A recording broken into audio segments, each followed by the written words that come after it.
Imagine living your life in peace when a new ice age begins and 90% of the population turns into popsicles while the remaining 10% suffer from hunger, thirst, and cold. Jean was the only one who managed to prepare, building an impenetrable shelter and stockpiling food, medicine, and weapons. Now he is going to live the good life while taking revenge on his cannibal neighbors one by one, alongside his doctor companion, who provides him with special treatments, very special ones. It all starts with an afternoon snack, but the one getting eaten is RMC, who was a total simp and let the hot girl into his apartment. The guy dies with revenge burning in his heart and realizes he has gone back to the past, before the global freeze, an event that froze the entire Earth. To make things even better, he also gets the system cheat and decides to grab some food before the world ends. But when he is heading out, the bitch who betrayed him in his past life shows up, sweet-talking him and asking where he is going. But this time he is done being a simp and is going to make her pay double for what she did. So they head to the market, and the badass makes the two hotties push his cart around. The sly one even tries to make the MC pay for dinner, but he just says he is busy and turns the two of them into his personal carriers. An annoying old lady immediately starts eyeing the protagonist's groceries, and her little thief of a son tries to grab one of his chocolates. But the badass does not care whether he is a kid or an adult, telling the brat to shut up or he is getting smacked. As he leaves, the single mom throws a tantrum saying he will pay for what he did today, and sometime later we see him getting home and already storing the food in his subspace. Now that he already has food and medicine, he is going to need the famous fire spitters, but he lives in Asia, not America, so it is going to be a little harder. Even so, he orders a million-worth banquet and finishes writing down the names of his enemies in his death note. After going to pick up his banquet, he realizes he might not have enough money for everything he needs, and that is when this blonde guy with the face of a rotten carrot says his company gives out loans. God always helping when we need it. So the protagonist and Carrot Boy head to the office, and the president immediately warns him that their interest rates are very high. That is why the MC puts up the house he already sold as collateral and squeezes $4 million out of those two idiots. As they watch the MC leave, those scumbags are already imagining how much each of his organs is worth, while he is chilling in the car with his pockets full. Now the goal is to fortify the house, so he goes to War Dragon and says he wants a house that can withstand even Godzilla's beam. The clerk looks at that project and realizes the guy is really building a level 20 dungeon, figuring it out thanks to his mercenary days. After hearing he used to be a mercenary, the badass immediately asks whether he has any way to get weapons. As he leaves, the manager says that if he finds any seller, he will let him know, so the MC heads home already holding his hunting license. When he gets out of the car, he notices some trucks stopped at the gate, and tells the doorman to let them in since it is his food delivery. Right away, the nosy neighbors start eyeing the MC's haul with greed, and the bitchy Ching is already planning to trap the rich guy into marriage. When he gets to the warehouse, he puts all the food boxes into his subspace and thinks that now he never has to worry about food for the rest of his life. Then he goes home and sees that the construction is already underway. His nosy neighbors just stand there staring and think he has gone crazy, but we will see who the real crazy one is in a month. The MC meets that same manager again and says he needs a small amount of medicine, meaning the entire stock of a pharmacy. That guy has already become the protagonist's go-to manager. On the way home, he sees a redhead hitting on Yuqing. Poor guy, he has no idea. As soon as he sees the MC, he starts yelling at him and talking a whole bunch of shit, but the badass tells the idiot to get lost unless he wants to find out what comes after death. Seeing Zhang leave, that bitch notices he is acting strange and sends him a few messages while he is out enjoying the good life at a hotel. But since the alpha does not reply, she gets pissed and complains to her friend that he seems like he has gone crazy these past few days. Crazy or not, 1 week later the fire spitters are already in his hands, along with the emergency medicine. And when he gets back home, everything is already exactly the way he wanted it. Now all that is left is to enjoy life during the apocalypse. Outside, the mineral water he bought has finally arrived, and his uncle asks why he bought so much water. Since that guy is at least a decent person, the MC warns him that a brutal cold wave is coming, and tells him to prepare. During the rest of the days, John lives like a king, just enjoying his money. But shortly before all hell breaks loose, he drugs all his coworkers at the warehouse and takes the chance to steal all those precious resources. The bastard even drinks the spiked tea himself just to sleep and avoid raising suspicion. You would be hard-pressed to find a better actor than this MC. The guy really has some nerve. The problem is that the boss calls and immediately accuses him of stealing. Damn, this dude is Charles Xavier. But John denies it and says there is no way anyone could steal all that alone in such a short time. Realizing that makes sense, the boss agrees and says he is going to call the police to investigate. John goes to the station, gives his very fake report, and heads back home. That is when it starts snowing and the temperature begins to drop. Because of a supernova explosion, the temperature of the entire planet dropped drastically. And this is where things truly begin. Watching the snow pile up, Johnny thought this time things would be different. People in the apartment group chat were freaking out, seeing so much snow for the first time. Johnny knew for many, it was their first and last snow sighting. In his past life, the snowstorm raged for 3 months, and temperatures kept dropping, causing causing those without food to freeze. On day 2 of the freeze, snow at the residential entrance was a meter high. Even with heaters cranked up, people shivered inside. But Johnny, with his prepped heating gear, stayed cozy. After a good sleep, Johnny was woken by his phone. It was Yuqing, playfully asking if Johnny knew about the cold when he stocked up and why he didn't tell her, since she liked him so much. Now she's freezing and eating instant noodles. Johnny laughed and hung up on her. She got mad and shamelessly texted, asking for food. Johnny decided to mess with her. He sent a pic of steak and wine, which she recognized as top-notch Wagyu and pricey French wine. She really wanted some and asked to join him. Johnny replied she could buy it herself. Despite being mad, she calmed down, knowing she needed to stay on his good side to visit. Johnny ignored her and enjoyed his meal. Then, on his iPad, he saw Aunt Lin, the building manager, on the surveillance cameras, telling everyone not to panic or fight over food. The extreme weather was expected to last just a couple of days, and the neighborhood committee promised to help everyone get through it. Aunt Lin warned against hoarding supplies, saying it would be reported if discovered. But someone challenged her, asking how she could be sure the snow wouldn't last longer. Neighbors chimed in, saying if they didn't stock up now, Aunt Lin would be to blame if they ran out of food. Aunt Lin assured them the committee would handle it, then shifted focus to Johnny, telling him not to stir up trouble. He shrugged off the threats and returned to his super secure house. A week went by, and the snow kept piling up. Aunt Lin asked the building group for Johnny, being young, to clear the snow from the entrance. He replied it was pointless, like trying to dry a river with a bucket. Refusing Aunt Lin's request, Johnny suggested she ask the wealthy neighbors for help. She was clearly annoyed and just looking for a fight. Angrily, she declared it an order from the committee, warning that anyone who disobeyed would be blamed for any issues. Johnny questioned why Aunt Lin didn't ask the rich folks to do the heavy lifting. He suggested she ask Qingjing, a construction boss with employees, and Xing Song, a wealthy guy who could pay if he didn't want to help. Aunt Lin's authority in the group crumbled, and after reading the messages, she cursed and tagged both members to clean the snow together. Qingjing got mad at Aunt Lin and Johnny for acting like he owned the place. Xing Song sent an audio message saying he was busy working hard, even sending a photo to prove it. Aunt Lin was furious but didn't challenge him, instead blaming Johnny for the chaos. Johnny didn't care and ignored the rest. Aunt Lin was so angry she called Johnny directly to complain. He threatened her, saying if she kept bothering him, he'd kill her. Terrified, she hung up and stayed silent in the group. While Johnny was eating, a loud noise came from the door, and Qingjing shouted outside, accusing him of stirring trouble in the chat. Johnny grabbed his bow and went to the door, where Qingjing was kicking. Skillfully aiming through the door crack, he asked who would kill whom first. Johnny shot an arrow into Qingjing's shin. Through the peephole, he watched the arrogant guy writhing in pain. No one expected a seemingly naive boy to react like this. Qingjing didn't realize this was just the start of Zhang Yi's revenge. With the freezing weather, Qingjing could die if not treated quickly. He struggled to reach the elevator, shocked that this kid he barely knew would do this. Johnny actually intended to kill him. Realizing this, Qingjing panicked, called for emergency help, but the snow made it impossible. So he treated himself, using the cold to numb his leg, removed the arrow, and then threatened Johnny in the group chat, saying he'd kill him. Johnny boldly replied, daring him to come again. This exchange left the group chat buzzing with shock. No one had ever dared to stand up to Qingjing like this. Furious, Qingjing called his employees. Soon, a group of people, each armed, gathered at his house. Baldy led them to Zhang Yi's door. Johnny, you ticked off our big bro. Today's your unlucky day. He tried to smash the door, thinking it was wood, but his sword snapped, and he went flying. Baldy freaked out, realizing the door was solid metal. Seriously, how many enemies does this kid have? His place is like Fort Knox. Watching the security cameras, Gianni thought they looked weak and probably hungry. As the crowd got angrier, Gianni had a bright idea. Grab a hose and turn on the kitchen tap. The folks outside saw the door open, but since it wasn't an arrow, they didn't worry. Then bam, cold water sprayed everywhere. Most of them slipped on the icy ground, while a few managed to escape. Gianni was pretty pleased with himself. In this freezing weather, cold water is scarier than weapons. Over at Qingjing's place, 3 shivering escapees huddled together. Qingjing was furious. How could a whole group fail to catch one kid? They explained Gianni was smart. He installed a steel door and sprayed them with cold water through a hole. Qingjing said Gianni couldn't hide forever. He ordered men to guard the door day and night. When Gianni leaves, they'll nab him. At the building's entrance, Uncle Yu led a crew to clear snow and make a path to the supermarket for supplies. But as Gianni predicted, they couldn't dig faster than the snow fell. They gave up and headed back. Watching this, Gianni remarked that human effort couldn't beat this storm. Even though TV reassured everyone that the country was handling the snow disaster, Gianni knew the grim truth. 95% of the world's population froze to death. His lifelong crush messaged, asking if he was okay. If she didn't know the truth, she might be with him in comfort. Gianni replied he was fine. She mentioned she was out of food and reminded him he had stocked up. She asked for some, promising to invite him over for dinner later. Sneakily, Gianni sent a photo of a lobster, saying it was already on the menu. She got annoyed, thinking this is why he's single. His chances with her were toast. Her best friend chimed in, saying he upset Fan Yuqin. Jiangni thought this drama was weak. The friend suggested he help his neighbors. He might win Fan Yuqin over. Jiangni just replied with an "oh," which ticked her off too. How did this loser suddenly become so confident? Yuqin gave up trying to figure out his change. They figured if this loser wasn't available, they'd find another with less cash. Yuqin called another guy, Zhoupun, who rushed over with a big bag of supplies, saying it was all he had. Before Yuqin could trick another guy, her friend slammed the door on Zhou's face. The friend didn't care. She just wanted revenge on Jiangni for ignoring her. With this extra bag, 5 days passed, and the snow kept piling up. While munching on chicken, waiting for the real drama, all the buildings went dark as the power cut out. Neighbors started coming out, asking if anyone had electricity. With no water or power, heaters stopped working, and it got dangerously cold inside. Before finishing his chicken, Jiangni picked his teeth and turned on the generator he had bought, or maybe swiped, from the warehouse. Aunt Lin, a neighborhood committee member, was trembling, holding her grandson. She never expected this snowstorm to last this long. A message popped up in the group she was in. It said this was a global snowstorm that happens once every 100,000 years. We might be facing a mass extinction. Several major cities in the country were already hit. Everyone needs to stock up on supplies. Aunt Lin was shocked when she read this. She never thought the snow disaster would be this bad. Then she got an idea. She had to make all the residents give up their food before they found out. Aunt Lin posted in the owners group, telling everyone not to worry. This disaster is just temporary. Workers are fixing the water and power issues. The authorities have ordered that, due to these unusual circumstances, the neighborhood committee will manage all property owners. Those who don't cooperate will be arrested and questioned by the police. Everyone was unhappy when they saw this message, especially Qingjiang. But even with his influence, if it's a police order, he has to follow it. Meanwhile, Tia Lin continued in the group chat. Because of the snowstorm's seriousness, the neighborhood committee decided to collect all supplies from each owner and share them equally to help everyone through this crisis. Seeing this message, Jiangni remembered she did the same thing in her past life and stole food from all the residents. Tia Lin's mistake was sending a private message to Jiangni saying, "My nephew, you work in the warehouse. I saw you last time buying 3 truckloads of stuff. You must have a lot of food. It's your turn to help." Jiangni, angry, immediately replied with an audio message. "You armed liar," he said. He claimed he ate too much and ran out of supplies at home. "When she collects from the building, come share some with me." Hearing this audio almost gave the old lady a heart attack from anger. How could he ruin everything so fast? But realizing she and her grandson are in trouble and rely on Jiangni, the lady calmed down and responded kindly. "This is an order from the organization. You must obey. After the snow passes, I'll report your good deeds to the organization." If Jiangni hadn't died in his past life, he might have believed her. So he replied, picking his teeth, "And I'm not lying. I have nothing to eat at home, and I'm hungry. How about you send me some instant noodles, please?" Hearing this, Tianlin couldn't hold back and replied to Jiangni, "Refusing to give up your supplies is like going against the organization. I'll definitely report you all." Jiangni dismissed her, saying she was nothing. This made Tianlin so mad she slammed her phone against the wall, furious with Jiangni, just like her. After not getting any advantage, Tianlin focused on the other owners. If she could trick some of them, it would be enough. 2 days later, with Tianlin's lies, several owners sent their supplies to the old lady's house. Seeing this, Jiangni thought everyone was foolish to trust someone in this post-apocalyptic world. By now, the whole world must be in chaos, with not enough food. People could only wait to starve or hunt for food. Many owners began tagging Tianlin in the chat, asking about the supplies that were supposed to be shared equally. "Many of us have no food at home. I want food, or I'll eat you, Tianlin." The crooked trustee responded to the demands, mocking, "You fools. These supplies were obtained through my hard work. Why should I give them away?" At that moment, her phone rang, and seeing it was Qingjing, she began to sweat cold. "What do you want with an old lady?" Qingjing said coldly. "Tianlin, you really tricked and took everyone's supplies to your house." She pretended to be innocent, saying it was the community committee's arrangement, and she was just doing her duty. Qingjing then said that this is perfect. 10 of them are waiting for her to distribute the supplies. Hearing this, Tianlin tried to argue, saying, "These supplies haven't been sorted yet. Some owners haven't handed in their supplies, so we can't start distributing them yet." "So, all right," Qingjing, along with his starving companions, stormed her house. "There's no more law in this chaos," and he smacks the old lady in the face. Today, he will be the justice. Meanwhile, Jiangni watched everything on the surveillance cameras, calmly eating a sausage. He also had the idea to record the action at Tianlin's house and share it in the building group chat. Seeing that they were going to take all the food and leave nothing behind, she tried to stop Qingjing. "Some of these supplies are ones I personally stocked. Without them, how will she and her grandson survive?" Qingjing just said, "Forget it," and kicked the old lady. The grandson, shocked, grabbed a bread knife to protect his grandma and ended up stabbing a guy's crotch. Feeling the pain, the worker kicked the boy in the chest, while others laughed. Qingjing didn't care and even said she deserved it for tricking them. They were just delivering justice. The residents group, watching it all, applauded and enjoyed the show. They called her a scammer and thanked Qingjing. Seeing these messages, Jiangni thought these idiots didn't get the real issue. Today, Qingjing broke into old lady Lin's house. Tomorrow, it could be theirs. But since Jiangni wasn't at risk, he didn't care. His steel door wouldn't fall to these guys. Later, Tianlin asked for help in the group. "Does anyone have hemostatic drugs, wound medicine, and antibiotics?" Her grandson was shot by Qinjing, Dr. Xiao, who urgently needed these for surgery. Hearing this, Zhang Yi's eyes widened. Dr. Xiao, who was a kind doctor in his past life. That's why his eyes are crossed. Tianlin begged for medicine, promising gratitude to anyone who helped. But all she got was silence from the residents. No one wanted to help. Zhang Yi thought it must be karma. Outside, the snowstorm lasted over a week, covering everything in snow. Even if the doctor saved the boy, could he live without food? The news said this was a once in 100,000 years global snowstorm. The world was almost buried. In some northern cities, temperatures dropped below -100 degrees Celsius. Many who tried to escape south froze to death. In the group, Tianlin asked for help again. Her grandson hadn't eaten in 2 days. He's just a kid. Would they watch him die? She was willing to pay for supplies. Seeing this, residents started selling instant noodles for $2,000, then helped her grandson. Zhang Yi, watching, found it amusing. People didn't get the apocalypse in front of them. Soon, they'd have to eat money. As a rich guy who knew things, Xing Zong started buying food from everyone for a lot of money. He knew you can't eat money in this world. A single mom also asked for help in the group. Her daughter was starving, and she hoped for help. Zhang Yi said this woman and her daughter survived for a long time in his past life, so it's all good. It had been 10 days since the freeze. Zhang Yi was at home, comfy as ever. Then the phone rang, and he chuckled when he saw who it was. He opened the video call and asked if they were eating well since they looked thinner. The sight of the chicken made them drool, and they asked why he still had so much food and why he was sweating in the cold. Mockingly, he said he had a fireplace at home. It was warm, and joked about going for a run outside. Yu Qing, drooling over Zhang Yi, said he was amazing and asked to take a bath with him. Without hesitation, he turned her down and made a joke. She got mad at his words. It's okay if he didn't want to help, but mocking them wasn't cool. So, is that how it is? Did she still think he was a loser? Zhang Yi asked. If she wanted food, she should find her rich boy, and he hung up. On the other end, Yu Qing was so mad she threw her phone. Her loser wasn't a loser anymore. Her best friend still praised Zhang Yi. This guy was awesome. It was her loss for not enjoying his stuff now. He was better than the rich boys they used to hang out with. The two got into a fistfight because the girl refused to be called dumb. Meanwhile, the government finally stopped hiding the snow disaster news and announced it on TV. To meet electricity needs, power would only be available at night, and even then, just enough for low-power devices. All major power plants are shut down, making electricity scarce. Everyone should only use their cell phones and maybe a lamp or two. No electric showers allowed. Now, everyone knows the ice disaster has no end date. After a 10-minute fight without losing their friendship, Yu Qing and her friend decided to be more direct. Yu Qing called the loser, Zhou Peng, and told him a story about how Zhang Yi wanted to ruin his reputation just because he had food. Zhou Peng, hearing this, got mad and called Zhang Yi a scumbag who needed to be dealt with. Seeing Zhou Peng's anger, Yu Qing tricked him into going to rob Zhang Yi's house. Soon, the three of them were at his door, each hiding a kitchen knife, knocking. Watching through the cameras, Zhang Yi saw the ultimate loser and knew they had no clue about the cameras. They knocked, asking to trade medicine for food. Angry at their trick, Zhang Yi decided to get aggressive. He grabbed a hose to spray water on them but changed his mind when he saw the trash can. His plan was clear, and somehow, with the hose, he sprayed sewage on them, leaving everything filthy and saying that's the food they deserve. Zhou Peng, furious, hit the door but didn't even scratch it, hurting his hand instead. Laughing, Zhang Yi said through the speaker that the door is steel, and they can't open it. After a while, Zhang Yi ignored them and went to sleep, but he woke up to a gunshot. Even though he knew the law of the jungle would kick in eventually, the sudden shot startled him. Checking the surveillance cameras on his tablet, he saw Qinjing and his crew going house to house, stealing supplies. Many faced the same fate he did in his past life during the apocalypse. He even sent photos of his actions to the building groups, claiming he now controlled all the buildings. Watching through the cameras, a new group formed where residents denounced Qinjing's actions, saying they needed to act against him soon. Zhang Yi was added to the group and read the messages. Amused, a retired veteran proposed leading an attack against Qinjing, gaining support. The veteran uncle suggested they needed young volunteers for security and weapons. A woman in the chat quickly sent an audio message asking if Aunt Lin, who stole from them before, could be trusted with weapons. This split the residents into two groups, those wanting to go after Qinjing, and those not trusting the uncle. Watching the chat discussion, snacking, and seeing Qinjing rob more houses, Zhang Yi decided he needed to do something to stop this guy because anyone opposing him would just get shot. That's not fair to everyone. The next morning, a resident who opposed helping the veteran called for help in the group. Her door was being forced open, and she was next. It didn't take long before she was dragged out, and what had to happen happened. Yu Qing and her friends, nervous, realized they needed a plan to avoid being next. The girl's idea was to spread the word that Zhang Yi had a stockpile of supplies and gather everyone to take over his house. They added him to the new group so he'd know, but Zhang Yi didn't care and said it was fine. They argued he should join forces with them to protect against Qinjing. Zhang Yi's response was simply to leave the group. This change in Zhang Yi's attitude left Yu Qing and the others shocked. How could this loser from just 3 months ago now be so confident? They started plotting how to break into John Yee's place and swipe his fortress. The guy with the smart glasses suggests opening the door since his buddy can pick locks. They decided to try breaking the lock and used umbrellas to avoid another shower of water or trash. John Yee, watching through his cameras, turned on the high-voltage defense. The lockpicker admitted defeat, saying the lock was unbreakable. The kid nearly exploded in shock and keeled over. John Yee felt zero guilt about taking them out. The smart glasses guy cursed John Yee, calling him a monster, and demanded he come out. John Yee just laughed, grabbed his crossbow, and shot through the door, hitting the smart guy's buddy in the arm. The other two rushed to help and got hit too. Yu Qing and the crew ran back home. The three with arrows were left groaning on the ground. One girl slapped Yu Qing, blaming her for everything. She hadn't mentioned the crossbows. Yu Qing argued she didn't know. Last time, it was just water and trash. Zhou Ping, ever the loser, defended her. The smart guy reminded them the priority was treating the wounds. They called Dr. Zhou Kir, who checked the injuries. She was shocked, saying without proper tools, their chances were slim. The rusty arrows meant certain death without antibiotics. A girl, related to one of the injured, cried, calling Zhang Yi cruel. Dr. Kir warned them to get medicine fast. Removing the arrows now would be fatal. The smart glasses guy, probably losing it, said Zhang Yi should get the medicine. Yu Qing, having a rare moment of clarity, remembered Zhang Yi had been stocking up supplies. She told them Zhang Yi had medicine because she saw him hoarding it. No one had harmed him. They just tried to rob him. But since they got hurt, it was his fault. Dr. Kir, overhearing, thought she didn't know Zhang Yi, but they deserved it. Another girl blamed Yu Qing, forcing her to figure out how to get medicine from Zhang Yi. Even the loser agreed, fearing for his life. The plan was to call Zhang Yi, who answered easily. Yu Qing cried on the phone, saying the boys were dying and asked for help. Zhang Yi questioned why he should help, saying everyone dies eventually. The crazy guy's sister took the phone, insisting it was his duty since he injured them with rusty arrows. Zhang Yi replied that he used those arrows so they'd die anyway. He refused to help but offered Yu Qing a place with him. The girl agreed, saying Yu Qing was his now. Zhang Yi said to bring her over. Her friend tried to stop her, but she pushed back. The cousin of one of the boys slapped her, calling her a schemer. Yu Qing looked to Zhou Ping, the perpetual loser, for help, asking him to let her be happy with Zhang Yi. She said Zhou Ping was nice but poor and weak, while Zhang Yi's brother could make her happy. Zhou Ping fell in pain. Yu Qing tried to run to Zhang Yi's house, but the others stopped her, saying it was all her fault, so she couldn't succeed alone. Dr. Zhou Kir gives them a heads up. No meds means certain death, then she leaves. One of the injured kids, the brainy one, suggests they spread the word that Zhang Yi's got loads of food. The plan is for Qingjing and his crew to raid Zhang Yi's place for medicine. Yu Qing isn't cool with doing this to Zhang Yi's brother. Another girl warns her that speaking up will cost her teeth. Zhou Ping doesn't want to hit her but insists this plan is their only shot. They share the photos and videos Zhang Yi sent in the building group. Turns out, he really does have a ton of food. Qingjing sees the message, drools, and thinks it's perfect for getting back at Zhang Yi for his leg. In the group chat, people ask Zhang Yi to share his supplies. Some just want one meal. Aunt Lin asks for food, and another mom wants him to be her son's godfather. Zhang Yi responds with an audio message, saying he's eating those listening. He bluntly says he won't feed animals or help anyone. Ignoring them, Zhang Yi watches the snow outside and thinks about how boring staying home is. He considers using the snowmobile store to go for a ride. Suddenly, he gets a message from Dr. Zhou Kir. She's out of medicine and food and wants to negotiate. In her past life, she died after giving her last food to a mother with a hungry baby. Zhang Yi remembers her as kind but thinks smart women can be dangerous. He doesn't want to risk dying again. He replies that he can provide supplies, but she needs to trade something for them. Zhou Kir offers to give him food for a consultation. She doesn't even know this guy, and now look at her. Zhang Yi counters with an offer of medicine and food if she does him a favor. He wants her to be his spy and inform him of the residents' plans. It's her choice. Follow the crowd and die or stand by him. She hesitates but agrees. First step done, folks. Zhang Yi's got food but needs more. The smart guy with glasses sends a final threat. Zhang Yi, where are you? Last chance to hand over the supplies. Zhang Yi trolls the group, saying his food just ran out. The injured smart guy threatens him, and soon, Qingjing creates a group without Zhang Yi to plan a raid. Zhou Ke and Uncle Yu are in the group and decide to warn Zhang Yi. This confirms for Zhang Yi that Dr. Zhou Ke is on his side. He tells her he's got a defense plan. Just don't stick with the crowd. At 2:30 a.m., a group of armed people storms his house, yelling to kill the selfish one. They pound on the door. Watching through security cameras, Zhang Yi activates a high-voltage device. Those close by get electrocuted and die. What a shame. The rest panic and try to run but are blocked by Qingjing and his gang. He orders them to keep breaking the door or face death. To rally the residents, the smart guy with glasses says they must kill Zhang Yi to avenge the neighbors he just killed. Plus, there's a fireplace and lots of food inside. Fired up, the residents grab a log and keep trying to break down the door. Zhang Yi, after sipping some wine, decides to help them out. He cranks up his sound system, plays action music, and says it's to motivate them. With the music blaring, and fueled by anger, 20 minutes later, the door is only scratched, and the guys are fainting from hunger and exhaustion. The residents, clueless that the door is made of steel, are baffled. One of them checks it out with a magnifying glass, and says it's made of the same stuff as bank vaults. A door like this? Not even a tank could break it. Johnny, on the other side with his crossbow ready, aimed right at the throat. The guy was in agony, and the other neighbors ran, yelling he had weapons. Somehow, Johnny hit people who weren't even facing his door. The mysteries of technology, right? Behind the door, Johnny felt no guilt, just self-defense. The smarty with glasses, after calming down, says he has a plan. The door is steel and thick, but the wall is just cement bricks. The neighbors got it, and started hammering the wall next to the door. Cracks appeared, then a metallic sound with an impact. The guy with glasses lost his fear of arrows and went to check. The walls are lined with steel too. Everyone was shocked. Why would someone put steel in the walls? Someone who knew this was coming. They tried breaking other spots, and every corner had metal. They checked the apartment above and below, and yep, metal everywhere. This guy has an impenetrable fortress. Without tools, drilling through was impossible. The neighbors realized Johnny must have known about the apocalypse to build such a fortress. Everyone was in despair, saying Johnny was selfish and only thought of himself. Two residents looked at each other hungrily, and for a second, thought about eating each other. But it passed. One neighbor remembers his balcony is made of glass. This idea got everyone excited again. Using wooden planks from the neighboring apartment, Johnny sat calmly while everyone gathered on the balcony. Unfortunately, the glass was bulletproof, and they couldn't even scratch it. To warm them up because it's freezing outside, Johnny tossed a Molotov cocktail into a hole in the wall, which soon fell from the ceiling on their heads. In the blink of an eye, it was terror and then a lot of pain, catching fire completely. In agony, one jumped from the balcony. The fire spread, and everyone else was also protected from the cold while Johnny watched. The others tried to return to the next apartment. However, the others didn't let them, fearing they'd burn too. They fell off the planks, and those who didn't fall took the chance to warm up a bit. After a while, the repentant residents returned to his balcony, begging for food. Just like in his past life, they ate. He doesn't even feel sorry for them. He shows them warm pasta to make them drool. He even puts it on a table right in front of them. Johnny then told them whoever brings Qingjing's head will get food for a week. Hearing this, everyone looked eagerly at Qingjing in the neighboring apartment. Even those behind him heard Johnny's words. Killing Qingjing means food and drink for a week. Qingjing locked the door with everyone's gaze, but before he could get closer, his men and the gun in his hand stopped him. At this point, Johnny put the reward notice in the owner's group. Anyone who could kill Qingjing would get a week of food. The next morning, the skinny ones were waiting to ambush their food. Even if he had a pistol, they could surprise him. Qingjing and his loyal followers were attacked from behind, but both ended up on the ground. The boss ordered them to be stored as food, and one of his men saw the boss was wounded in the back during the attack. Qingjing called Joker to treat his wound. Soon she was doing the dressing and said it wasn't for free. Qingjing says she can eat with them. Seeing what the soup was made of, she says she'd rather starve. Qingjing at least says she'd be the last person to become food in this building. Ignoring this nonsense, she tried to leave. However, Qingjing said only after he was healed could she leave. She sat in the corner while the guys continued plotting against Johnny. It's wild what people do when things get tough. If Qingjing wasn't hurt and still needed her, he'd probably push things further, right? After hearing their plans, she said she needed the bathroom but actually went to warn Johnny. Later, Qingjing's crew went next door to grab food and steal. The neighbors let them in, not realizing the food was for them. They knocked out the couple and, just to be sure, hit them again. Qingjing tells our doctor he can have threats nearby, as they might come after him. Joe Kier is starting to see the reality. At the place with Yuqing's friends, they had to pull out arrows without any meds. Everyone's got bad infections. Maybe the cold numbs the pain a bit. Joe Peng asks his cousin to try convincing Johnny again, but she says it's pointless. No chance. Days pass, and Johnny just eats and watches Qingjing worry about another ambush. As he eats more, Johnny calls Joe Kier to ask about her situation. She says Qingjing's lost it. Everyone's out of food. They're raiding houses daily, killing for food. Besides keeping the dead for later, she hasn't eaten in days and asks if he can help her. He thinks she's valuable as a skilled doctor. In this post-apocalyptic world, doctors are gold. So, Johnny tells her she can come over after doing one last thing. Later, Joe Peng bangs on his door, desperate. He says his love, Yuqing, is starving. He went to Johnny's door, begging for food for the girl who used and dumped him. Johnny also says he's got advanced tetanus. Medicine won't help now. As he heads home, he remembers he never even held Slutty's hand. Instead of waiting to die, he runs to Yuqing's room, kneels, and proposes. She, disgusted, throws him out. The loser grabs her neck, saying they'll marry in hell. She slaps him, saying she belongs to Johnny. Jinping then says he'll have to go to hell to get her. Back to Dr. Joe Kier. She told the guys she'd make a decent meal today. They won't even notice it's not regular meat. Happy, they thought she dropped her pride. She tells them she doesn't want to die either. After helping a bit, she says she'll handle the rest alone. Adding something to the soup and stirring, she struggles not to puke. Later, she serves everyone. The soup looks great, they say. To gain trust, Kier serves herself too and heads back to her room. Hoping her plan works, she put a whole vial of sleeping pills in it, and soon everyone was out cold. Relieved, she sends a message saying they're asleep. What's next? Zhang Yi's order is to move everyone to the balcony. He was watching from across the way. Feeling chilly, she asks if he plans to kill them. Hearing this, he tosses a rope and says, "Sort of." She should tie them to the balcony railing. She asks for help, but he says it's her test. Tying them up, she grabs Chen Zheng's gun. Worried, he tells her to remove the magazine and toss the gun to him. She tries to negotiate but realizes it's her only option, so Kier obeys and throws the gun to Zhang Yi. After getting the gun, he checks it, confirming it's Chen Zheng's. Then he goes back, grabs a hose, and sprays water onto the balcony, without warning Kier. She goes inside as the water falls, and soon Chen Zheng and the others wake up screaming. Seeing their hands and feet tied, he realizes he's been drugged. All he can do is curse Zhang Yi a few times. After a few water sprays, Chen Zheng turned into a popsicle. Dr. Kier, too weak to stand, calls to say it's done. Soon, our lovely doctor is at Zhang Yi's door, watching through the cameras. Even though things have gone smoothly, he wants to ensure there are no risks. She should open the heavy door and enter while he points the gun. She finally enters and collapses on the floor. Just the warmth inside is a relief. Sneaking up, Zhang Yi says it's not over. He needs to be sure they're not hiding anything from each other. She knows what to do. Blushing, she knows what's next. Kier strips down to her underwear. Now that he sees she's not hiding anything, Zhang Yi says it's perfect, leading her to shower and change her dirty clothes. When he hears the shower, he takes all the medical kit items and confiscates them. Better safe than sorry. A pleasant time later, Kier, now in pajamas, emerges from the bathroom, a sight that moves Zhang Yi. He asks her to sit and dry her hair. He says he let her stay because she's valuable. If she breaks the rules, he won't be merciful. Her room is that one. From now on, she lives there. Without his permission, she can't wander. She knows the consequences. Zhang Yi says in this chaotic world, joining him was her best move. To build trust, Zhang Yi reveals his secret to ensure Kier's loyalty. In this house, there's no food. He's so prepared because he has a power nobody knows. He takes bread from a dimensional storeroom in front of her. If she betrays or kills him, she'll starve. Seeing this, she understands how Zhang Yi lives so comfortably. She eats and cries with emotion, almost choking in her hurry. Now clean, not hungry or thirsty, Kier will handle all household chores. Before she agrees, the scoundrel interrupts, asking what else she can offer. Being smart, she knows what he wants. Zhang Yi's eyes widen at the sight. Besides companionship and help with tasks, now they're a couple. Like any couple, they'll have their exercise time together. And our lovely Dr. Kier will have plenty of food. The next day, seeing Kier still asleep, Zhang Yi says she must be tired from last night. Having a woman around when they can't leave the house is nice. She dresses, and they have breakfast, living more luxuriously than before the apocalypse. Zhang Yi tosses her a special cold coat. Going outside, Zhang Yi says she still has work. He hands her a baseball bat. Even though she helped freeze the guys outside, now Kier must go and destroy the frozen bodies. Without hesitation, she starts bashing the popsicles. Meanwhile, Zhang Yi films her hard work. Not caring about being filmed, she keeps hammering. The recording is to show the residents group that Chen Zheng, the guy terrorizing everyone, is now in pieces. People at home don't criticize or question why the doctor is there. They just praise and celebrate. Happy with the outcome, Zhang Yi gets a call from Yuqing. Zhang Yi says he didn't know she was alive. The girl with a wild look says she heard about Chen Zheng's death and is ready to be his woman. She thinks he's with Kier because she thought she was dead. Her friends behind her are ready to kill her. They both hear screams from the other side. Zhang Yi uses this to mess with her mind more. He sends a picture of Kier, saying she's his fiancée. Seeing the message, she breaks free from the two girls and runs to the phone to see Zhang Yi and his girlfriend. The girl lost it, claiming she loves Zhang Yi more than anyone. But Zhang Yi bluntly told her she doesn't matter and that he loves the one he's with now, then hung up. Her friends didn't even want to hit Yuqing anymore. Their anger shifted to the girl moving in with Zhang Yi and them getting messed over. Now they're all in the same boat. Zhang Yi, pleased with her misery, asked his girlfriend if he was too harsh. She said it didn't matter, he had his reasons. She first heard about him when she helped the two girls who seemed nuts. If Zhang Yi did it, it must be right. Meanwhile, someone in the building across decided to live their dream of jumping off. But that didn't faze the two. Soon, Zhang Yi's phone rang. It was his Uncle Yu, sounding happy. Zhang Yi was glad he was okay. He survived thanks to the supplies he saved from Zhang Yi's warning. Now he's with Shi Lemei, the single mom from before. Her kid is sick and needs medicine. Uncle Yu was the only one Zhang Yi would help, so he told him to come for the medicine later. After telling Zhou Kier about his uncle and sipping his juice, someone knocked on the door. Checking the cameras, he saw it was his uncle and Zi Limei. That's all they had. He didn't open the door. He tossed the medicine through the door slot onto the floor. His uncle thanked him, but the woman wanted more. She knew he had a fireplace and asked to come in. Her baby needed warmth. Zhang Yi thought this was a problem. He didn't want to hurt Uncle Yu, but safety came first. He lied about running out of coal, saying he and his girlfriend had 7 or 8 coats to stay warm. Uncle didn't want to bother Zhang Yi anymore, but the woman kept insisting because they couldn't if show Kir the doctor was with him. Johnny said she's engaged to him, which made her blush. Finally, Uncle Yu had enough and said the medicine was enough. They still had food. After sending them away, Johnny felt exhausted. This woman in his past life survived for nothing. Tired from the conversation, he rested on his girlfriend's lap, enjoying the view. Johnny thought Zelie May being around could ruin his plans. No surprise when they got home. Uncle asked why she was abusing his nephew's trust. She claimed it was for the baby's sake, but Uncle reminded her he owed his nephew. If not for him telling him to save food before the apocalypse, he'd have nothing. Instead of agreeing, Zelie May said Johnny gave medicine to collect favors later, calling him selfish. Uncle shouted that everything has limits. He's old, not stupid. If she badmouths him again, she'll be alone. The smart woman dropped the subject. The next morning, people from another building dug a tunnel under the snow to Zhang Yi's place. Everyone they met was seen as an enemy, and the first unlucky one got shot and flipped over. They knew about the sturdy door and brought dynamite to open it. One lit it, ran, and the explosion's noise was insane. The blast woke Zhang Yi, and he quickly checked the situation. Through the cameras, he saw construction workers from nearby. They thought the explosion would break the door, but it didn't. Angry at their attempt to take his stuff, Zhang Yi retaliated fiercely. A grenade solved their cold problem. After warming them up, Zhang Yi used his Glock to put several to sleep. His bullets were running low because his supplies were limited, confirming that people from other buildings knew about his stockpile and were after it too. These explosions and shots left our lovely doctor scared. There's only one place where hearing these sounds daily is normal. Feeling awkward, she brushed it off and got to work. Zhang Yi realized he needed to act. In the building's group chat, everyone was buzzing about the earlier noise. Clever as ever, Zhang Yi claimed it was folks from another building trying to blow up his place and planning to rob others, but he chased them away. Everyone thanked him for this. He called his uncle for more info. The group was from Building 26, led by Huang Tianfang. His uncle said they did what Xinjing did here, took over the residence, seized control, and stole food. Zhang Yi told his uncle they'd likely seek revenge, so they needed to unite with neighbors for defense. Speaking privately with Joker, he warned that neighbors might betray him. She was tasked with gathering intel on other building groups with Uncle Yu. 2 days later, dressed as a maid, she reported her findings. Focus here. Joker revealed the strongest groups were from Building 26, who visited 2 days ago, and Building 21. 2 other buildings had potential, but hadn't acted yet. Zhang Yi figured the other buildings had turned on each other and weren't a threat. Thankful for her work, he told her to keep gathering info, and she blushed, maybe expecting something else. The Building 26 group returned, targeting other apartments and threatening all residents unless Zhang Yi left. This news interrupted our couple's workout. Residents demanded Zhang Yi act. Annoyed, he sent messages saying their lives meant nothing to him and they should defend themselves. Later, Zhang Yi called his uncle, saying it was his time to shine. In the group chat, he noted the Building 26 gang was only 20 people. If they united, they could fight them. Everyone agreed. He also mentioned he hadn't eaten well for days. Zhang Yi was the only one young, strong, and well-fed, making him the best leader. Zhang Yi messaged that he'd help if they followed his orders. Everyone agreed, as long as it wasn't too risky. Relaxed at home, eating better than us, Zhang Yi said they'd have to take risks. Otherwise, they'd wait for Building 26 to kill them. With Uncle Yu encouraging them to follow Zhang Yi, they agreed. To motivate them, he mentioned vehicles that could travel in the snow. If they fought Building 26, he'd get food. Neighbors agreed to follow all orders, hoping for food and safety. Now, Zhang Yi was the building leader. Seen as a savior, he prepared for his first outside exploration. With special cold gear, he'd be fine. When Zhou wanted to join, Zhang Yi said no. He trusted her to stay put. But as soon as he left, he made all the apartment supplies vanish. He went to the 4th floor and jumped out a window. The snow was 4 stories high. Anyone ignoring the cold would sink and not survive. Luckily, he had a snowmobile tucked away in his dimensional space. Someone in one of the buildings caught a glimpse of the scene. Not sure if they saw him pulling a snowmobile out of thin air or just riding it. Eventually, he arrived at his destination, the Tianhui City Police Station. He smashed the glass and got in easily. His mission: grab more weapons and ammo. Deeper inside, he found the officers on duty, without warm clothes or heaters. The first freezing night was their last. Zhang Yi paid his respects, acknowledging they were once the city's heroes. While covering the bodies, he found the keys to the place. With these, he could unlock everything, even the weapons room. Inside, it was a treasure trove for many. Weapons and ammo galore. He stashed everything in his dimensional loot space. Zhang Yi mentioned he now needed food for his followers. He hopped back on his snowmobile and headed to where the mall should be. Digging through the snow, he found the roof. Breaking the glass, he raided the place for anything useful. In the supermarket, all the fruits were frozen solid, as were the meats, but they'd do for those with nothing. He bagged what he could and returned to his snowmobile. Back at his building, the leader of Building 26, seeing him return with food, was green with envy and itching to swipe that snowmobile. Plus, all the building residents who heard the snowmobile saw it too. Uncle Yu was thrilled his nephew returned with more food. Johnny made it clear how tough it was to venture out in the cold and find food buried in snow. Uncle Yu shouted, calling Johnny a hero. With the spoiled food and gun in hand, he declared anyone wanting food must follow his orders. As expected, the residents of Building 26 demanded the food or their lives. His first order was to raid their food, go there, and take them out. Anyone who made a kill would get 5 days worth of food. Hearing about 5 days of food, everyone went wild and attacked the Building 26 gang. They couldn't grasp how the weak and scared suddenly went berserk. They were overwhelmed. Johnny and his fiancée watched as everyone defeated the enemies and celebrated. Some survivors fled back to Building 26. The wounded on their side, Joker knew she could save them but realized it would cost medicine and food out of kindness. She gave up, knowing Johnny wouldn't allow it. So, is Johnny a villain, an anti-hero, or just doing what it takes to survive? Because now, he starts using everyone cleverly. He gathered everyone and congratulated them. Those who were MVPs and had the most kills got bonuses. This was planned to motivate everyone to work for him. One by one, they obeyed the guy with the gun and the food. No one looked happy, but when it was someone Johnny saw slacking off, he tossed the candy at him with disdain. The guy complained it wasn't fair to get just that. Johnny asked if he dared to complain. The guy did nothing, just stayed back, shouting and attacking. Those who got less food and were sad felt better knowing others had it worse. Suhao tried to argue, saying there were many people fighting, and he couldn't join in. Johnny made it clear he didn't care. Only results mattered. Angry, Suhao insisted Johnny was treating him unfairly. So Johnny gave the order, and 2 neighbors held the unhappy guy. He just shouted, asking what happens to those who disobey the boss. After making it clear what happens to complainers, the guy held the candy in his hand. Johnny stepped up, grabbed the candy in the guy's hair, making it clear, work equals food. No work, no food. He told Joker to stash the rest of the supplies since everyone had their share. In the crowd, he heard a familiar voice. Fan Yuqing and her leech friend were crawling over, saying they hadn't gotten their food yet. They wondered if big brother Johnny had forgotten them. Johnny, ever humble, said he hadn't. Joker stored the food because there wasn't enough for them. Fan Yuqing, in tears, asked why he didn't like her anymore after all these years. With a slap, he told her to leave. He never liked her, and is now engaged to the amazing Joker. One woman called her a gold-digging slut. Johnny agreed, saying she always tricked rich guys for their money. The guy who just got humiliated said she used him many times before. Then other men said if they knew she was selling herself before the apocalypse, they would have taken advantage too. After all this humiliation, she ran off. For some reason, 2 men grabbed the leech friend and dragged her away. By their expressions and covering her mouth, I guess they went to feed her. Suhao, for spilling the beans about Fan Yuqing, got better food and promised to do better for the master. After the drama, Zhang Yi started organizing the building's defenses. There are 47 people in the building, excluding Zhang Yi, Joker, Uncle Yu, and his wife, Shilime. The rest form 6 groups of 7, taking turns guarding the stairs 24/7. When enemies show up, they should shout and alert everyone. Uncle Yu, a former army vet, will organize the groups. Back home, Zhang Yi was studying something, and Joker asked what happens if it snows now. As he took his weapons from the loot storage, he said they're in winter, stuck for at least a month until the snow melts. Plus, in the apocalypse, the biggest threat isn't the weather, but people. Now, with this WAP weapon, he can fight enemies without leaving home. He noticed through the scope that some people were heading to his building's garage. They're definitely after the snowmobile Zhang Yi pretends to leave there but actually keeps in the loot storage. Uncle Yu called Zhang Yi, saying the defense team was set up, and asked him not to take seriously what Shilime said last time they got medicine. She's a chatterbox. Zhang Yi said he didn't care but asked if Uncle wanted to raise someone else's kid. In tough times, strong men are valuable, and he could have any woman he wanted. But seeing Uncle's discomfort, Zhang Yi said Shilime is also a good woman, and if that's the case, he shouldn't. However, Uncle said in an apocalypse, one shouldn't think about that, and he'll go back to work. Zhang Yi told Joker that these matters of kids should be thought about calmly. In the tunnel they dug, some people from Building 26 came back secretly, planning to steal. The first almost got a beating. The guard yelled enemy attack, and a fight broke out on the stairs. The group from Building 26 didn't expect Zhang Yi's building to be so well protected, and the survivors ran. Outside, enjoying life, Zhang Yi saw the enemies fleeing and said he was really in the mood to shoot some, taking his WAP from the loot storage. Through the scope, he could see perfectly, with absurd calmness, even knowing the result of pulling the trigger. One fugitive got a shot right in the head, and the others, realizing what happened, ran even more frantically. Zhang Yi thought to himself, this feels great, and decided to enjoy it more. All the shots were precise, aiming at the head and the clock. With 7 capsules on the ground, there were 7 bodies in the snow. With this, he was sure he sent a message to all the neighbors. Zhang Yi, leader of Building 25, has a rifle, and there's no way to confront him. Now they must follow his orders. The next day, Joker showed up with food, saying she was practicing her cooking skills. She also asked about the noise on the balcony last night. Zhang Yi, not hiding anything, said he shot and killed 7 people. Joker's reaction? She just said Zhang Yi is amazing. Zhang Yi even asked if she wasn't curious why he used an AWP. Joker replied that it's none of her business, and it doesn't matter what he did. She's with him, and that's better than dying outside. Basically, she doesn't care what he does to others. Zhang Yi praised her, saying she's smart and doesn't have unnecessary curiosities, which he likes. Meanwhile, over at Building 26, residents looked at the bodies in the snow. One of them was related to the boss. They were worried because they didn't get any food and now lacked men for their plans. Tian Feng got annoyed and ordered them to bring the bodies of David, his relative, and the others for more food. Meanwhile, Johnny decided to go out again. Everyone respects him now, and of course, they're scared. With headphones on and Uncle Yu on the line, Johnny knows the building is safe. Meanwhile, the leader of Building 26 could only stew in bitterness. If he could get that motorcycle, he could go out for cigarettes and food. Those who went before to find the motorcycle didn't see it in the parking lot and got shot. Johnny rode the motorcycle to where he wanted to go, the district of machines and imported cars. The warehouses were so big they hadn't been covered by snow yet. Breaking the roof, he went down with a rope and put everything in his infinite loot storage. Now these luxury cars have no value, but they might someday. Next, he headed to a gas station. He needs it for his generators and machines, including his snowmobile. Unfortunately, the station was buried in snow. Digging 10 meters was impossible. Frustrated that his plans didn't work out for the first time, he lay in the snow, wishing he had gasoline for all his stored machines. Then he remembered he had a giant excavator stored. With the little fuel he has, he can dig through the snow. It didn't take long to clear a path to the gas station. Inside were the station's warehouse tanks. Luckily, the fuel wasn't frozen. All he needed to do was seal the tanks and store them in his loot space. For a moment, he realized that with this and his excavator, he could dig and retrieve everything buried, and no one could stop him. Meanwhile, in the building, a neighbor's child had a high fever. Zhou Qir went to help but couldn't do much because Zhang Yi always keeps the medicines. Uncle Yu brought leftover medicine from his girlfriend Zhao Mei's son. He comforted the mother, saying everything would be fine. The child's fever went down. However, Zhou Qir reminded the mother to keep an eye on him. They had barely stepped away when they heard a scream. Aunt Lin attacked the baby, and in a rush to protect her son, the mother intervened and got shot. Zhou Qir managed to grab the baby for a few seconds. Aunt Lin went crazy, saying that because they didn't help her grandson, he didn't survive, so no one has the right to have children here anymore. The lovely Zhou Qir, determined to save the child, ran with him down the stairs. Aunt Lin grabbed the doctor's leg. Like the mother, she protected the child with her body. Aunt Lin was determined to kill everything in her path. Uncle Yu kicked Aunt Lin and threw her down the stairs. He arrived just in time to save the boss's wife. He wouldn't forgive himself for failing to keep everything safe in his absence. Aunt Lin was furious with all of them. Uncle Yu made it clear that Zhang Yi eliminated Qingjing, and that's why everyone is safe. Additionally, Zhou Qir recounted that after Qingjing was gone, she begged Zhang Yi to give medicine to her grandson. However, when she went to deliver it, she found out that Aunt Lin herself had killed her grandson to eat him, leaving the old woman screaming in denial. The guys with Uncle Yu said she needs to pay for her bad deeds, and they can help. They joke that fat burns well, and it's been ages since they had a good bonfire. Meanwhile, Zhang Yi is outside, sleeping in a tent at the gas station, ready for more exploring. With his excavator, he heads to the city's military post and digs his way into the base. But all the military supplies are gone. He figures the military leaders, with all the gear, might try to take over the surviving society. If that's true, he needs to arm himself for protection. While digging, he accidentally breaks a wall of the camp. Surprise! Not everything was taken by the army. Tons of weapons and ammo are now his. After being away for so long, he rides home on his snowmobile, but this time, no food. The neighbors notice and start whining. Johnny snaps back, saying he couldn't find anything all day. If they want, they can go back to finding their own food and stop following him. He calls them ungrateful. Johnny realizes that missing food for one day makes them feel cheated because his work defending the building isn't paying off. Even though he says the discussion is over, some residents suggest he could take them next time to help, so he can rest more. Neither Johnny nor we notice this strange guy with a hand hidden behind his back. Johnny makes a gesture, and the next moment, the rebel gets hit on the head and drops. The others with him apologize, but Johnny makes it clear there's no forgiveness. He shoots them, and at least 4 go down. The rest escape through the window. The noise grabs Uncle Yu and Zhou Qir's attention, and they rush over, worried. Johnny simply says they were traitors, and he showed mercy. Uncle Yu comments they got too comfy and forgot their place. Johnny heads home, acting like nothing happened. John Limai stays, thinking this mercy is just a warning to others. With no one questioning it, they go home while Johnny thinks his cannon fodder is running low. In his cozy home, Johnny asks Zhou Qir if anything happened while he was away. She says Aunt Lin went crazy after her grandson's death and attacked a mom, but it's sorted now. Also, someone from another building, Chen Lingyu, wants to talk to Zhang Yi, but she didn't give details, just that she wants to cooperate. Not knowing what this person could offer, Zhang Yi doesn't care. He has everything he needs, and those outside can only wait to freeze and starve. Curious if he'll ignore the woman's request, he asks for info, and Zhou Qir says Chen Lingyu owned a cosmetics company and now controls Building 9. Zhang Yi is only surprised the woman managed to take over a whole whole building. Joe Kier suggests he should talk to her, so he already has messages from her and another building's leader on his phone. He contacts Chen Ling to see what she wants. She wants to talk by voice, but Zhang Yi says he doesn't have the patience. It'll be by text. On the other end, Chen Ling thinks this guy who took down building 26 and has a snowmobile and rifle is tough. She says they know about him and his snowmobile. He asks what they offer. Basically, they have 76 workers who can use his snowmobile to find food too. In short, she wants the snowmobile and for him to provide food first so they have the strength to search more with it, warning that soon everyone in the neighborhood might turn against him, so having allies is smart. Now annoyed, he asks what happens if he says no. He'd never seen beggars demand food with threats before. Chen Ling stayed calm, pointing out that Zhang Yi was now a target for all the nearby buildings. If he didn't cooperate, it was just a matter of time before everyone teamed up to attack. Zhang Yi asked for some time to think it over. After hanging up, he glanced at the other buildings, knowing his place was secure, but if everyone joined forces, they could bring it down. While pondering his next move, another call came in. This time it was Li Jian, also asking for cooperation. His building, number 18, was peaceful, with everyone sharing resources and focusing on keeping their humanity. He offered help to building 25 in exchange for a few supplies. Zhang Yi asked Joe Kier about building 18. She said Li Jian had united everyone after the apocalypse, but their resources wouldn't last long. Zhang Yi said he needed to think about it too. Soon, he noticed several messages from others. Zhang Yi went to Joe Kier, suggesting he might have to take drastic action. The doctor felt she made the right choice joining Zhang Yi. He then asked his girlfriend for advice, but oddly, he also put her on the spot, asking whether to cooperate or destroy them all. She couldn't answer properly, distracted by other thoughts. Later, he asked her to cut a bulletproof vest for his legs. His plan was this. He told his building's residents that neighbors threatened to attack unless he handed over the snowmobile. If he did, they'd all have to find their own food. Everyone quickly sided with Zhang Yi, ready to oppose the other buildings. Before long, Zhang Yi was added to a new group with leaders from neighboring buildings. They warned that if he didn't agree to their terms, they'd become enemies of all the buildings. They laid out their demands. Zhang Yi had a clever idea, deciding to cooperate and set up a meeting with all the leaders. His plan was to eliminate them. Without leaders, the residents couldn't organize against him. With the meeting place set, he rallied his building's followers, boosting morale with quality food, saying they needed strength to defend their home. Someone asked if peace was possible. Zhang Yi assured them that if all went well, food wouldn't be a problem anymore. Inspired, everyone saw him as their savior, ready to do anything for him. Exiting through the tunnel, not the windows, Zhang Yi and the residents headed to the meeting spot. From a distance, he sensed something was off. There were too many people, so he ordered Uncle Yu and the others to go ahead while he stayed hidden with his rifle. At the negotiation site, Uncle Yu and the residents faced the leaders and their groups. One of them noted they didn't seem interested in negotiating. Another added they looked more like they wanted to destroy them. With so many attacking, they wouldn't stand a chance. But Uncle Yu insisted their goal was to make Zhang Yi cooperate, and attacking wouldn't help. The leaders of buildings 26, 5, 21, 9, and 18 were confident. Zhang Yi might be intimidating, but he couldn't take on so many. One leader remarked that Zhang Yi wasn't there, assuming he was scared by their numbers. The situation seemed in their favor. Tianfang called for Zhang Yi to show up for negotiation. Uncle Yu warned that the leader would only meet with the leaders, so they should come over. Chen Ling and the crew aren't on board and ask if they're not scared of dying. Seeing where things were headed, Zhang Yi called Uncle Yu, advising them to steer clear of the other groups. Uncle Yu, always sharp, told his group to hang back. With some distance, Zhang Yi whistled to grab everyone's attention. In the open field, nobody knew where Zhang Yi was or where the grenade he tossed into the other building groups came from. A huge explosion went off behind the leaders, leaving a crater and wiping out everyone nearby. Uncle Yu put the phone on speaker behind the leaders and asked if they had any questions. Wang Cheng, stunned, asked why all the violence. Zhang Yi asked over the phone why there were over 1,000 people for a negotiation. Heading back to his building, he mentioned there were 5 minutes left until the meeting time. If they didn't come to building 25 to talk, it was over. Chen Ling spoke for everyone, agreeing to it. In one of the apartments, Zhang Yi was pleased. With one blast, over 20 people were gone. This would convince them, and now only 20 were left. Later, all the leaders rushed up the stairs to the meeting spot. With no elevators, they were exhausted. He asked if everyone was there, and they confirmed. The meeting started. The residents calmly laid out their conditions for cooperation. Not happy with this, he pulled out his Glock and put it on the table. Everyone was shocked. Zhang Yi said it was just uncomfortable on his waist. Continue. They didn't want to ignore this and said if they flip, others will team up against him. Zhang Yi took charge of the discussion. First, he didn't agree with their demands. Feeding so many people was impossible. He could only offer 10 meals per day per building. How they used them was up to them. Chen Ling was upset. That's too little. Her building alone had 76 people. Zhang Yi made it clear. It's this or war. With no options, Tianfang said Chen Ling didn't speak for everyone. They wanted to accept, but it wouldn't convince everyone if they were left without food. Zhang Yi cocked his Glock, asking if it was really too little. Li Jiang, the comist, said he wanted to talk. It's better than a bullet to the head. Zhang Yi put his foot on the table, saying food isn't endless. Even if they search, it'll run out. He pulled seeds from his pocket and tossed them on the table. His point was they should start planting to make their own food. Tianfang quickly asked, what sense does it make to plant in the ice? Using his Glock, he pointed out there's land under the snow. Water wouldn't be a problem. His condition was that all buildings must have their men dig and plant daily. In return, he'd give 10 meals to each building. Plus, he could provide medicines, drinks, and cigarettes. Hearing cigarettes, the two smokers forgot everything and agreed if they could smoke. Zhang Yi pulled out a closed wallet and gave it to them to try. While they smoked, he asked if they agreed. They could get a box of cigarettes every day. Li Jiang wanted to say something, but the smokers stepped in and agreed to everything he said. They just needed to smoke daily. The other 3 leaders hadn't responded yet. Intimidated by the guy with the Glock who'd already convinced 2 leaders, 1 leader pressured the others to accept. The 2 were already on his side and wanted to please him. Even if the others wanted to discuss more, the 2 didn't give them a chance. Meanwhile, Zhang Yi went to the window and saw the building residents starting to move. He pointed his Glock at the leaders and asked, "What's this?" Wang Qian, already on board, said all the leaders were there. There was no reason for anyone to attack. Li Jiang mentions that if they're attacking, it's their own choice. Zhang Yi calls for backup. Everyone in the room is stuck. Zhang Yi pulls out his rifle, and somehow, no one noticed his magic act. Using his scope, he spots the rebellion leaders. With perfect aim, he takes them out one by one. The leaders in the room are scared stiff. A few minutes later, Zhang Yi is calm, saying the situation is under control and asks if everyone's cool with the negotiation. The 2 smokers agree, and the rest, who didn't want to, are forced to go along. The last holdout is the honest Jean. Now that everyone's on board, they'll start tomorrow afternoon. As he leaves, he pats Li Qian's stuff and tells him to do a good job. Meanwhile, he'll keep watch. Exiting the building, all the leaders look nervous, sparking curiosity among the residents. Zhang Yi explains how he managed the situation but had to agree to provide about 300 meals daily. Not thrilled about this, because why give so much food? Zhang Yi uses this to his advantage. He says if not for this deal, they'd have to fight over 1,000 neighboring motors, leading to many deaths, which he can't accept, so he agreed to the food for everyone's safety. The residents of Building 25 are moved to tears. Zhang Yi is the only one who can lead and care for everyone so well. Everyone leaves, except Uncle Yu. The old man, embarrassed, admits things didn't go as he thought. Zhang Yi takes Uncle aside and reveals the truth. The plan was to take out all apartment leaders at once, but only the 5 most influential were sent, so the plan is delayed. If those 5 were taken out, others would step up, more eager to destroy Building 25. Uncle Yu now gets why there wasn't much destruction. It's because it's coming later. He's impressed by his nephew's strategic thinking. Now it's just a matter of time. The other residents will weaken as they work. The 300 meals will make them self-destruct, not fight over the little food they get. Zhang Yi warns Uncle not to tell anyone. Back at his fancy home, his wife is doing yoga. What a tough life they lead. After all that work, Joker asks about the negotiations. He says in the coming days, all he has to do is this. He throws her on the bed and tells her not to leave the house for a few days. Be ready. After a steamy night, the next day is freezing, but everyone is out digging as promised. Their mission is to reach 10 meters below the snow to plant. He just checks that everything's on track, then heads off to get his snowmobile. The other 2 leaders say they looked but couldn't find it anywhere. Where could he have hidden it? Zhang Yi's goal today is to find a vet clinic. He knows he can get the poison used to put down animals that can't be saved. With what he has, he could knock out 300 people since they won't find treatment. He knows when the time is right, he'll use it. Back home, he makes sure to stock up on supplies for his building. Everyone's amazed at how much he got this time. With a phone call, he tells the other buildings to come get their share. The leaders send 3 people from each building, maybe afraid of an ambush. Gradually, the 30 neighboring buildings pick up their first day's meals, and everyone's happy to see food. As he leaves, he hears workers saying they're tired from the hard work, but it's worth it. So without a plan, things are going well. Back at his cozy home, everything's always neat, and he has all he needs, even a hot shower every day. Meanwhile, in another building, Wang Qian saw his subordinate show up and immediately checked for cigarettes. Everyone behind him was desperate for a smoke, claiming they'd die without it. Once they were all relaxed, they finally thought about food. He let them eat, but only after making sure it wasn't poisoned. His group felt secure with their food, but other workers in the building were left waiting for their share, which never came. That night, the main character finished his bath and heard neighbors arguing over food while he and his wife were happily eating. The next day, everyone was digging, and as the protagonist got ready for his daily routine, he warned about the food shortages causing fights. Then, he went out on his snowmobile to find more food. After hours, he came back with even less. Zhang Yi told everyone that finding supplies outside was a gamble, and they should be happy with what they had. His plan was to stir up more internal conflicts. That same day, buildings started kicking people out to have fewer mouths to feed. While chaos spread, he was comfy at home, listening to music and prepping his gear. The next day, he saw the aftermath, dozens thrown out, buildings showing signs of conflict. Some asked if they had to dig today too. Zhang Yi coldly walked among the bodies, saying if they didn't want to end up like them, then yes. Everyone rushed to dig in the snow, which Zhang Yi watched. But Uncle Yu noticed fewer people working today. Of course, sir. Look at all the people down. Only Zhang Yi's team showed up, but tomorrow would be different. It was a message to all residents. No work, no food or cigarettes. The next day, almost everyone was back at work. Uncle Yu wondered why so many returned when there wasn't enough food. Zhang Yi hinted they were there for food anyway, and yesterday's bodies were slowly disappearing. As he was leaving,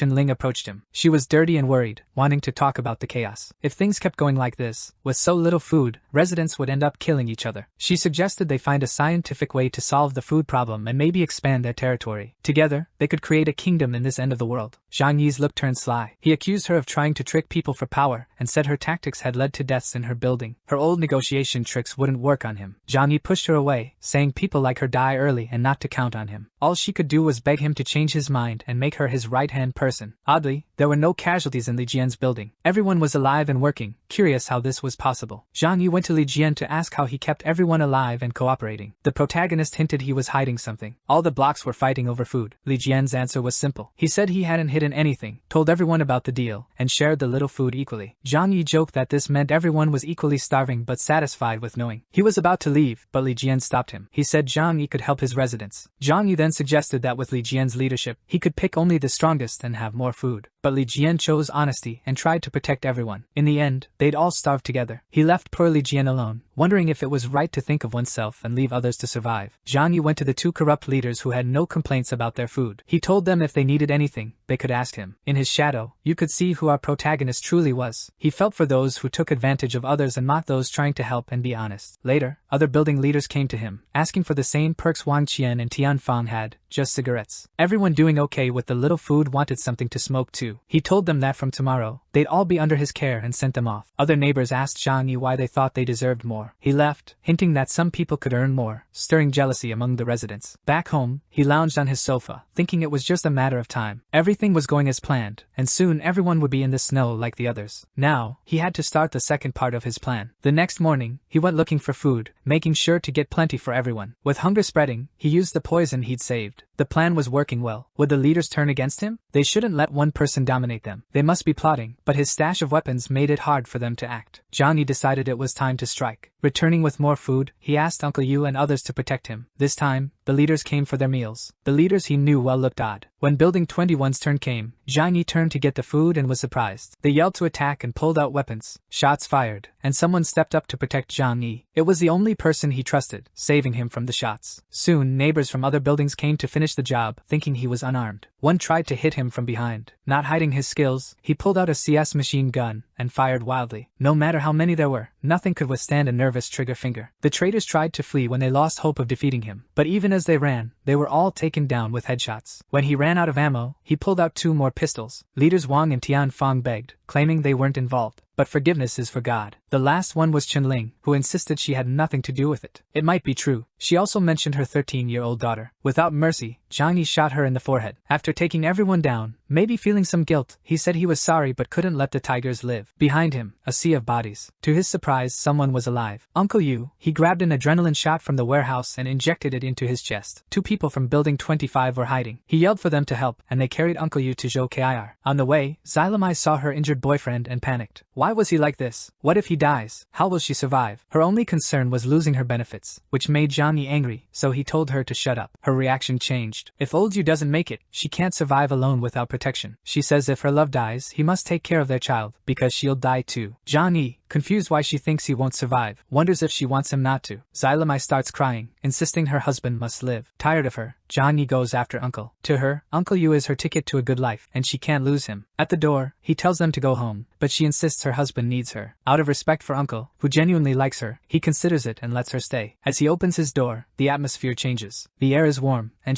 this is the place she's been dreaming of living in forever. While Zhang Yi and Zhou Ke bring Uncle inside, Zili Mei heads to the kitchen and grabs a drink without asking, which surprises the couple. Soon, she returns, all smiles, asking if there's powdered milk, which instantly annoys Zhang Yi. She then explains it's for the baby. Uncle Yu really likes the baby. The focus now shifts to Uncle Yu. The protagonist heads to another room and pulls out a hospital stretcher from his dimensional warehouse. Zili Mei wonders if she just saw a magic trick, but he ignores her and asks Zhou Ke if she needs any more equipment or medicine to save Uncle. Zhou Ke removes Uncle's shirt. The bullet's position suggests internal organ damage. Saving Uncle seems impossible. Hearing Zili Mei, he starts screaming and crying. Angry, he warns her that if she interferes again, there will be serious consequences. She decides it's better to leave the room. In her mind, there's so much food and warm water here. Who'd want to stay in this room just looking around? Realizing her plan, the protagonist steps in and makes it clear. She'll stay and help. She only came in because she's important to Uncle. She'll only leave when Zhou Ke is done. He leaves the women at home and rushes to the building's first floor, calling all the residents. They've been betrayed, and Uncle Yu might not make it. Now they must act. Most neighbors are against it. The other buildings have over 1,000 people, and they are few. Zhang Yi says they should just watch outside. Anyone leaving the buildings will be attacked, and he'll handle those hiding inside. Those who don't join will be seen as traitors, facing the same fate as the bodies outside. There are warm clothes here for them. Soon, the group reaches Building 21's door. Residents on the upper floors see Zhang Yi leading their people. Some who knew Zhang Yi could use weapons just stand frozen with fear. Most only have melee weapons, and he could magically whip out a machine gun and mow them down. The brave ones feel safe in the building. Zhang Yi puts everyone to watch the exits and windows, and he enters Building 21. In the lobby, he gathers wood and clothes from his storage dimension, places them there, and pours gasoline over everything, connecting it all with trails of gasoline. He lights his lighter and, with a smirk, says he'll kindly help them warm up in the cold. He tosses the lighter into the gasoline. Flames quickly spread through the lobby, and he calmly leaves. Smoke rises up the stairs. Everyone on the upper floors panics, screaming to open windows, or they'll suffocate. But many find the extreme cold has frozen the windows. Without tools, they can't break them. The protagonist calmly exits Building 21, pointing to the smoking building behind him, and says, "The rest of you handle it now. Don't let anyone escape." As the flames grow, many can't stand the heat and jump, landing in the snow below. Even if they don't die from burns, the fall breaks their spine. One woman shows no mercy as they crawl and catch fire. She simply stabs them. Not even the men around her are that cold-blooded. Her boyfriend, a bit nervous, asks if she's okay. When she turns, she looks like a sweet angel, saying it's just work. When anyone else falls and doesn't die from the fall, she helps them not suffer anymore. In a few minutes, Building 21 is gone. Afterwards, Zhang Yi leads his people to Building 26, led by Tianfang. The residents panic, seeing what happened to Building 21. When they arrive, the residents shout they don't support Tianfang and are innocent. Laughing, Zhang Yi says it doesn't matter. They're all going to burn. Soon, this building meets the same fate, along with 5 others, warmed against the cold. He thinks it's enough for one night. He assured the folks in another building not to stress. He knew who the real innocents were, and they'd be okay. Some felt hopeful and cheered up, but others yelled that he must be exhausted after torching 5 buildings. Ignoring the noise, he decided that was enough for the day. After braving the cold for so long, his crew decided to stay outside and warm up by the fire. Even the firewood came from there. Then, he checked on the bodies of his 2 most loyal followers. It made no sense for him to betray them since they were always treated well. Curious, he took their phones to investigate, and after reading their messages he got it. After dealing with the rebellious buildings, Zhang Yi headed home to see Uncle Yu. The steady beep of the heart monitor showed Uncle Yu was out of danger. He happily noted that Zhou Ke was indeed the best surgeon around. As they chatted, Jile Mei came over, asking for food for her and her baby. With a disdainful look, he pulled out a packet of instant noodles and tossed it on the ground, saying he wouldn't let her starve. But she wasn't satisfied and pointed out there were eggs and chicken in the kitchen. Zhang Yi almost lost it. Even Zhou Ke was shocked by her nerve. In an apocalypse, complaining about free food, Zhang Yi, annoyed, said it was instant noodles or nothing. Then, he left with his girlfriend. Back in the room, a tired Zhang Yi started massaging her legs. It began there, moved to her lips, then back to her legs. Zhou Ke mentioned Uncle Yu's recovery was unusual. During surgery, his wounds started healing fast. Hearing this, Zhang Yi had a sudden realization. He figured during the supernova explosion, a gamma-ray wave hit Earth, giving powers to some people. Maybe Uncle Yu had awakened an ability, like his own dimensional storage power. Accepting this, he wondered why only he and Uncle Yu had powers. He thought maybe being near death triggered it. He was dying from Fan Yuqing's attack, and his power saved him, while Uncle Yu was saved by his regeneration power after being shot. Accepting this, he told Zhou Ke to keep his uncle sedated until the right time. Zhang Yi went to the living room, finding Xylemai searching for food. He bluntly told her he stored everything, so searching was pointless. He also ordered her to care for Uncle Yu and do whatever was needed. She obeyed and went to her husband's room. Next, he went after another traitor, heading to the top floor. With a police shield, he shot the door lock and kicked it open. Fan Yuqing charged at him with a knife, hitting the shield, losing the knife, and falling back. Zhang Yi commented it had been a while since he'd seen her. Seeing her best friend on the table, he understood how someone as incompetent as her survived. Overcome with anger and madness, she screamed. Why couldn't anyone kill him? It was Zhang Yi's fault. If he had been a loser like before, she would have accepted him. Zhang Yi didn't want to chat. He immediately hit her leg with a bat, breaking it, then dragged her by the hair. He said he should have done it long ago. The cynical girl screamed no, no, no. Fan Yuqing regretted it, not her older brother Zhang Yi. He let her go from the top floor, watching her fall into the snow, satisfied seeing the young and innocent Fan Yuqing lying there. The next morning, at home, Zhang Yi checked on Uncle Yu. Surprisingly, his recovery was much faster than normal. In just one day, his bullet wound had healed. Zhang Yi asked Zhou to monitor him until he fully recovered to be sure. She gave Uncle Yu his usual sedative shot. Just then, Xylemai came over and asked Zhang Yi to grab her phone charger and the baby's diaper from her place. Zhang Yi glanced at Uncle Yu, recalling how folks say people in comas can hear everything. He politely told her he'd do it after finishing something urgent. As he left, Zhang Yi decided it was time to deal with the opportunists. He went outside, setting more buildings on fire, claiming it was to get rid of potential threats. Xu Hao, who had been roughed up earlier, saw Zhang Yi coming and approached him, saying he had some valuable info for his big brother. Zhang Yi grinned, thinking he already had almost everything he needed. What could be so important? Xu Hao asked if he'd heard of Wang Simon, the city's richest man, who built a $200 million underground shelter called the Doomsday. Intrigued, Zhang Yi agreed to talk somewhere private. In an apartment, Xu Hao revealed that Wang Simon's shelter is in a luxury gated community. Zhang Yi asked why he was sharing this. Xu Hao explained there were endless food supplies there and offered to help Zhang Yi raid the place. Zhang Yi found the idea absurd. No matter what's inside, breaking into such a secure spot wasn't worth it. But Xu Hao insisted Wang Simon knew about Zhang Yi and even tried to steal his snowmobile. This only angered Zhang Yi, who asked Xu Hao how he wanted to die. Panicked, Xu Hao shouted he wasn't plotting against Zhang Yi and wanted to help. To drive the point home, Zhang Yi fired a shot near Xu Hao's head and demanded a good reason to spare him. Xu Hao said the mansion had loads of food, and he wanted to team up with Zhang Yi for his own survival. Plus, Xu Hao had a grudge against Wang Simon, who humiliated him in front of girls. Zhang Yi, interested in revenge, decided to give him a chance. He asked about the place's security and enemies. Xu Hao, scared, said he'd only spill the details if they made a deal first. Zhang Yi smiled, suggesting he'd rather crack his head open. Xu Hao argued that Zhang Yi got rid of anyone no longer useful, so he wouldn't talk under threat since the result would be the same. Zhang Yi acknowledged Xu Hao's smarts and agreed to negotiate. Xu Hao was thrilled, but Zhang Yi had two conditions. He needed Xu Hao's help to eliminate someone who was a daily nuisance. He took Xu Hao to an apartment, hinting at a secret to share. The clever protagonist pulled out a briefcase, leaving Xu Hao scared and puzzled. But Xu Hao realized joining Zhang Yi was his best shot at survival, so any risk was worth it. Zhang Yi revealed a syringe, claiming he was a pro assassin, and that's how he survived. He said it was insurance. The poison was common and would take effect in a week. After taking over Wang Simon's shelter, he'd give Xu Hao an antidote. Zhang Yi administered it, saying they'd eliminate someone today. Xu Hao was to wait at the target's house immediately. Alone, Zhang Yi revealed it was just Celine's solution, a tactic to reduce betrayal risks. Back home, he saw Xiaomei with Uncle Yu. He went to tell his uncle he was happy, okay, and would take care of them all as a family, promising they'd live together. Xiaomei was thrilled, saying a promise is a promise. She handed over her baby, saying she'd bring their things from home. Xiaomei figures with the baby and Uncle Yu around. Zhang Yi can't just kick her out. Holding her baby and phone, Zhang Yi tells Xu Hao she's gone and he should deal with it. While the rascal plays with the baby, the mom opens her house door, thinking she's never coming back. Surprise! Someone's inside. Too scared to fight back, she gets attacked. Happy with himself, Xu Hao texts that the trash is gone. She's not coming back to her place or Zhang Yi's. At home, Zhang Yi tells Uncle Yu that he and his wife, Xiaomei, will live there too, and it'll be awesome. But Uncle Yu, unlike his wife, thinks it's too much and doesn't want to bother Zhang Yi. The baby cries, and clueless, Zhang Yi hands it to Zhou. Change the diapers. Figure it out, woman. Back in the room, he chats with Uncle Yu again. The uncle's worried she's taking too long. Zhang Yi tells Zhou he'll go find Xiaomei. Zhang Yi gears up in his room, messages his building group to meet at apartment 1301 for rewards and food. He privately warns Xu Hao to stay away if he wants to live. Soon, everyone's thrilled. All other buildings are gone, and they can follow Zhang Yi for food. Outside the apartment, Zhang Yi hears everyone inside. He doesn't go in, just tosses 2 grenades and shuts the door. Everyone's happy, then boom, 2 grenades, and everything's on fire. The door is blown apart. Zhang Yi, hoping his shield worked, checks the chaos. Everything's wrecked. One survivor, angry, asks why. They helped him so much. Why kill them? Zhang Yi coldly says he helped them survive, and now they owe him. He's just taking what's his. After wiping out his building's residents, Zhang Yi says he's killed all his past life's enemies, except Xinjiang, because of Zhou.